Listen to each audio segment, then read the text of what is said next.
Well, hello there and welcome to Suburban Snapshot, a series that's designed to give you a little taste of each of Canberra's suburbs. First cab off the ranks, we have Griffith. Now, Griffith is in the heart of our inner south area, which is also home to some of our most expensive real estate in Canberra. Very popular schools and shops around there too, which we'll get into in a second. But you can see on screen here, we've got a fairly typical Griffith property, brick and tile, 1950s sort of era. This is very common to find in Griffith, although that is changing. But again, we'll get into that in a second. So before we jump straight into the details, you might be wondering if you're not familiar already with who I am and what we're all about. My name is Claire Corby, and I'm the owner and operator of Capital Buyers Agency, which is a buyers agency here in Canberra. On screen with me there as well is Sabrina, my assistant there. So between the two of us, our aim is to make life for our clients super easy to buy a home and to buy property without the stress.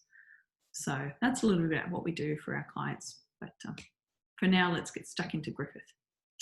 So Griffith has quite a lot of heritage precincts in it too. So there are controls around what you can and can't do with property when you buy into those heritage areas, which is always important to know about those sorts of overlays. But it does preserve the nature and integrity, I guess, of the area, which is the intent and why it's there.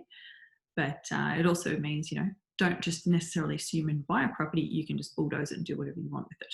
There are very strict regulations around that as well. What's to love about Griffith? Well, there is a lot, which we'll get into in a second. The first picture here, you can see a little bit of a contrast between the old and the new, and the area is gentrifying. There are, as I said, those heritage pockets where you can't necessarily change the facade of the property. But here I thought was a really good contrast between some of the more modern properties that are going up and then versus the more established, such as, this Tudor style I guess, established one on the right. So it's a little bit of a contrast when you do look at some of the renovations and rebuilds that are happening around the suburbs. But by and large, Griffith is known for its leafy streetscapes. Canberra, when they established a lot of suburbs, even now, the tree plantings are quite important. So some streets are more popular than others, basically down to the presentation and the way the street feels as it's coming into leaf.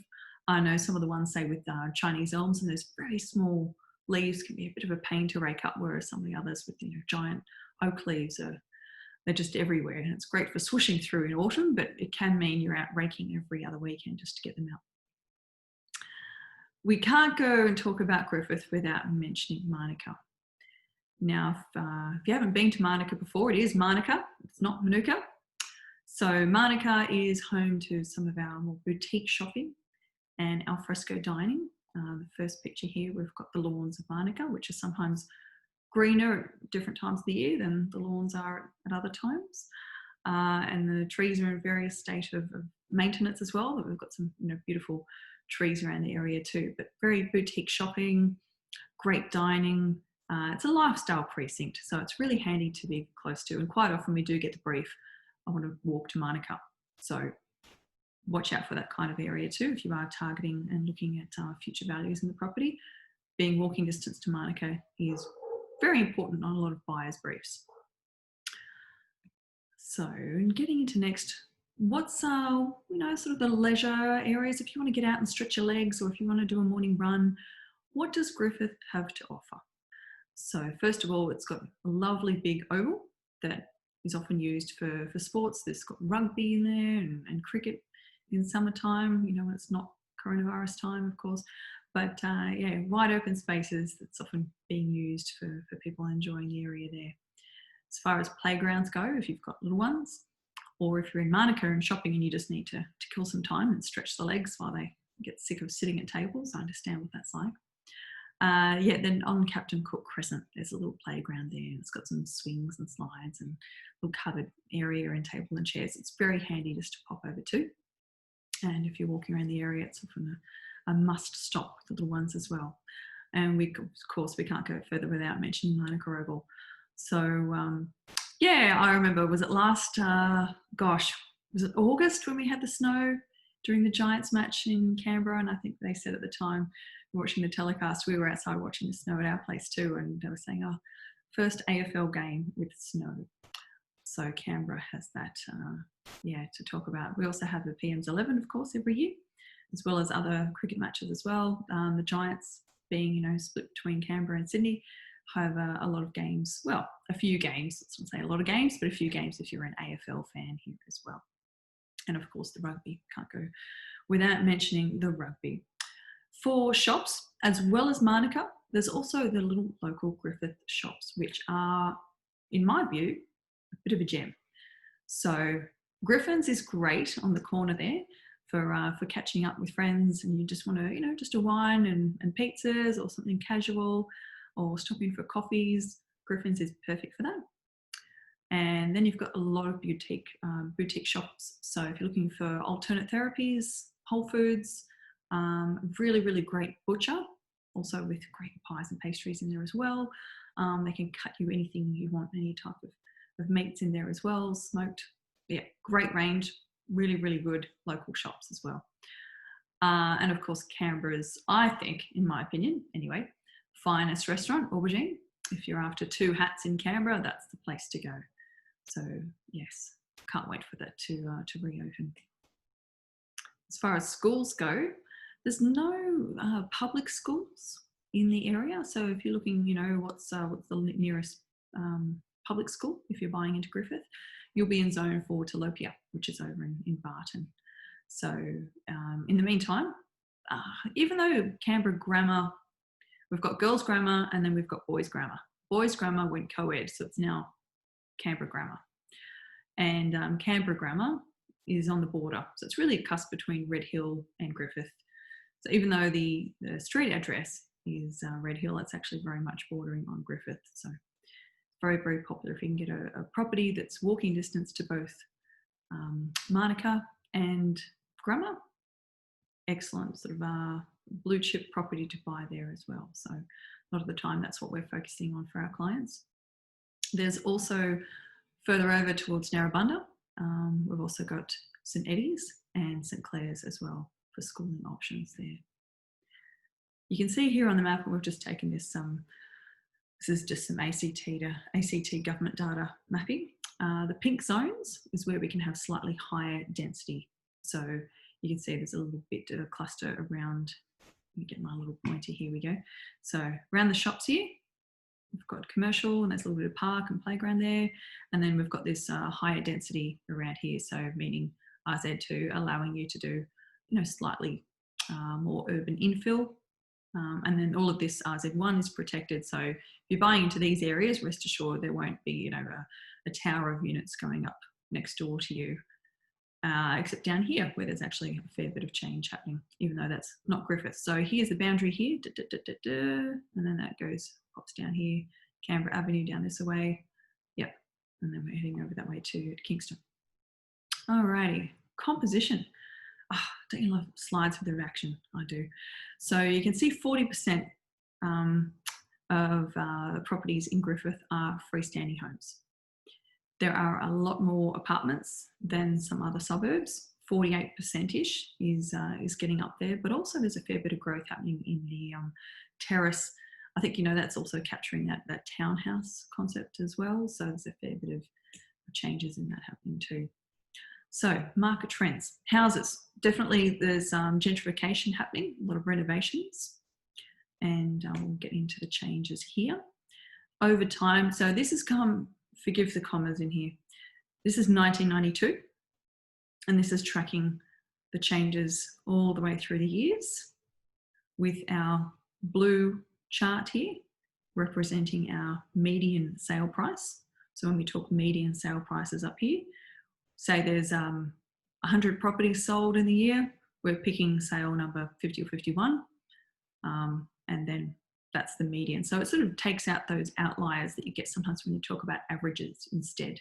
If you get a very, very high sale price, that would skew it upwards. And likewise, in other years we don't get that. So it's often why we talk about median house prices in property rather than average prices. So it's trending upwards, but you can see on the green bars for each year is the volume. And that's very important right now with what we're looking at with clients. You can see a lot of this is settled properties. And for 2020, we are now in June and it's actually fallen off a cliff. So hardly anyone is transacting property that has now settled in June, whereas normally we'd be seeing that getting up a little bit too. So you can see prices have dropped, yes, but I'm actually thinking that's very, I've probably only got a couple of sales in there. So I really wouldn't rely too heavily on this figure. I'm not about to say that Griffith is falling off a cliff at all, quite the contrary. So upward trend you can sort of see, and this is fairly true to Canberra where we get these sort of slow periods and then a bit of a spike, and then a slow period and a bit of a spike. But generally Griffith is slow and steady as she goes. And you can see volumes, around about 40 properties transacted every year would be an average over the last decade or so. In terms of pricing brackets and what prices you can expect. This is for houses, by the way, not for units. So keep that in mind. So 10 properties, you know, over a rolling 3-year period. This is where this is taken from. So the last 3 years, yeah, you can generally say that most homes you'll find are between the 1 to 1.5-ish. And then once you get above 2, there's not too many above 2 and a couple above 3, but that's about it. These ones here, sometimes, you know, the data isn't always correct. Some records might be input as slightly, you know, if they're transacted between related parties, for instance, that might influence the data as well, but certainly don't go thinking you can get a home in Griffith for this 500K price point. I think that's a bit of a unicorn. So if you're looking for more information, we'll get stuck into a little bit more about what's on the market right now in Griffith. But before we do, take a bit of a pause and a bit of a breather. And just let you know that we are, of course, spending a bit more time and energy now into helping our future clients learn more about the property market here in Canberra. And just a little bit more across things from the auction process to demystifying some of the jargon, just little tips and tricks to help them. So if you would like some of that direct to your inbox, jump over to our website and pop your details in there and we'll make sure that makes its way over to you. Alrighty, so what can you get for your money in Griffith? A bit of representation at different price points here. At the lower end of market, so down towards Narrabundah end. So this is a really good representation of an entry-level home. So down in Walker Crescent there. And then once we get to the mid-tier, this one recently sold on Captain Cook Crescent. So that's probably a good representation of, you know, stepping up to the middle of the tier there, and then suburb record over on Bass Gardens. Alrighty, so recent sales in the area. This is where we're talking about properties that have sold recently in Griffith.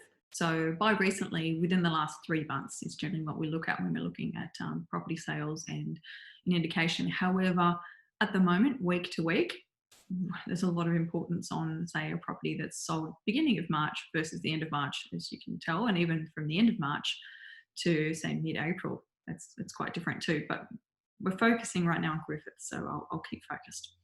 So 8 Landsborough Street here, just flicking through some of the pictures here. So this sold for just under 2 million, went for 1.915, and that was back on the 21st of April. So just seeing what you can get for your money around town. This is over on Landsborough Street.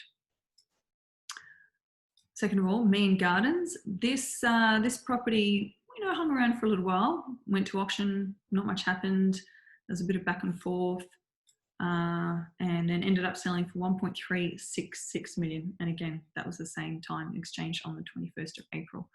So again, at that time, there's a little bit of hesitation, uncertainty at certain price points. And I think for this one, it represented a bit of an opportunity to do something with the block, given how big it is. And scroll down here, you can see, 1242 metres of land, and being sort of on the corner here, there was a few options of what you could do with the property too. And then also at the upper end of the market here, so 97 Jants Crescent. Jants being a beautiful leafy streetscape that's easy walking distance to Grammar, also very popular. So this went for 3.34 million by auction. And so that sold at auction at the end of March. Yeah, really well, nicely finished. Beautiful home. So you can see that's sort of representing what you get for your money at the upper end of pricing in the suburb. So on the market right now, we've got this one, which is going to auction. It's a midweek, midday-ish auction next week, which tells us agents a little bit about that type of sale as well. This one's a fairly entry-level property over on Walker Crescent. That one's going to auction on the 10th of June. Looking through there, you can see sort of the opportunity that one might present and the work that's required there. So then next cab off the rank, we've got this one's going to auction on the following Saturday. So here, again, large established block, larger home, but, you know, perhaps does need a little bit of, yeah, if you wanted to modernise, there's bits and pieces that you might make your own taste. So again, keeping that in mind whenever you're looking at a property is also how much you want to be doing in terms of renovation, not necessarily just going in and spending money because Scott Morrison has given it to you. That's also means tested, I noticed. So yes, that one's going to auction on the 13th. And then this one here has been to auction a couple of times. So this is now on the market for 2.6 and has been through a couple of different agents at a couple of different campaigns and price points and, you know, methods of sale. So that's now still on the market.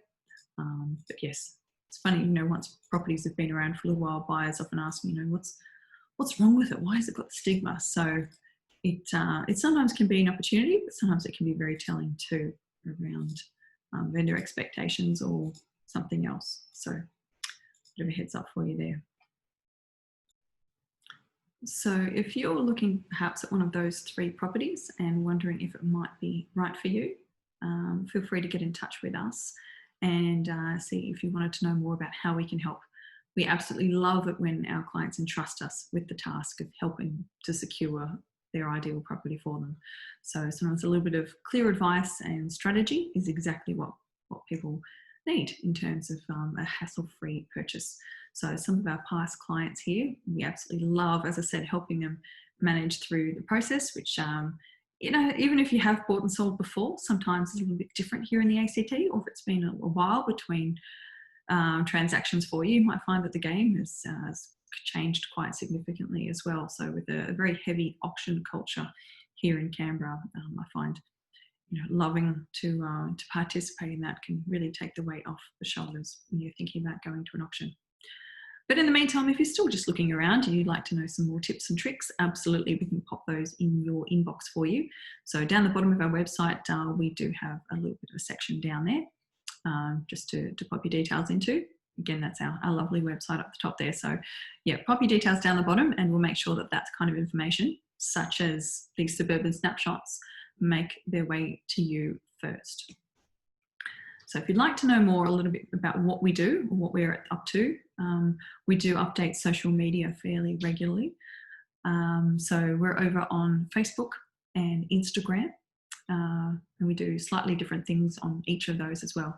So rest assured, you know, there is value in watching and keeping an eye on both, and we look forward to joining and continuing the conversation over there. And also over on our website too, we have a lot of information and resources that might help you secure the property that you're after. Well, I hope that you've enjoyed our first in the Suburban Snapshot series about Griffith. And next time we've actually got a real gem of a property, another very emotive suburb over in Woden.